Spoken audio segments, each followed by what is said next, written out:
মাইয়া বলি তো তোমরা মানে একটু আলাদা ভেবে নাও, কিন্তু তোমাদের কাজকে সবাইকে বলে যাচ্ছি আমাদের গাইয়া ভাষায় বউকে কিন্তু মাইয়া বলি আমরা, মাইয়া মাইয়া।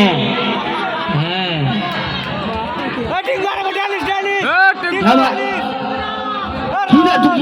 এত এত ছোট মানুষের সাথে আগে কি করে আলি ভাইজান? ভাইজান সাউন্ড সিস্টেম আছে এখানে, বিশাল বিশাল কিন্তু ক্ষতি হয়ে যাবে, বুঝতে পারছো ব্যাপারটা হচ্ছে ওই। হ্যাঁ তবে তোমরা যারা ভালোবাসো, তোমরা যারা ভালোবাসো সে শহরের প্রেমিকার নাম ধরে একটা কথাই বলবে, কেউ যদি অন্য জনের নজর দিতে আসে, ঠিক আছে যাবে চুমকি শুধু হামার, হামার আর চুমকির মাঝে যে আসবে তাকে কাইটে ফেলে দেব।